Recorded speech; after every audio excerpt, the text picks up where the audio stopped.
নমস্কার, আপনারা দেখছেন সময় কলকাতা। সময় নিউজ নিয়ে আমি পৃথা রয়েছি আপনাদের সঙ্গে। এখন চোখ রাখবো বিস্তারিত খবরে। রাজ্যের নতুন রাজ্যপাল রবীন্দ্র নারায়ণ রবি বৃহস্পতিবার কলকাতার লোকভবনে শপথ নিলেন পশ্চিমবঙ্গের নবনিযুক্ত রাজ্যপাল রবীন্দ্র নারায়ণ রবি। তাকে শপথ বাক্য পাঠ করালেন কলকাতা হাইকোর্টের প্রধান বিচারপতি সুজয় পাল। শপথ গ্রহণ অনুষ্ঠানে উপস্থিত ছিলেন মুখ্যমন্ত্রী মমতা বন্দ্যোপাধ্যায়, মুখ্য সচিব নন্দিনী চক্রবর্তী, বিধানসভার স্পিকার বিমান বন্দ্যোপাধ্যায়, বামফ্রন্ট চেয়ারম্যান বিমান বসু প্রমুখ। বৃহস্পতিবার নির্ধারিত সময় মেনেই সকাল 11:30টায় শপথ গ্রহণ শুরু হয়। শপথ গ্রহণের আগে এবং পরে জাতীয় গান বন্দে মাতরম এবং জাতীয় সঙ্গীত জনগণ মন গাওয়া হয়। শপথ নিয়ে মুখ্যমন্ত্রী সহ অতিথিদের সঙ্গে আলাপ করেন নতুন রাজ্যপাল। সিভি আনন্দ বোসের ইস্তফার পরে পশ্চিমবঙ্গের স্থায়ী রাজ্যপাল হিসেবে দায়িত্ব দেওয়া হয় রবিকে।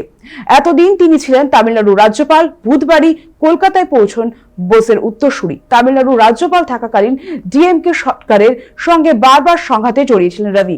গত কয়েক বছরে বিভিন্ন বিল ঘিরে এমকে স্ট্যালিনের সরকারের সঙ্গে রবির সংঘাত প্রকাশ্যে এসেছে। এমনকি রাজ্যপালকে সরানোর জন্য রাষ্ট্রপতি দ্রৌপদী মুর্মুর কাছেও আর্জি জানিয়েছিলেন স্ট্যালিনরা। এবার আনন্দ বোসের উত্তরসূরি হিসেবে সেই রবিকেই পশ্চিমবঙ্গের লোকভবনের দায়িত্ব দেওয়া হলো।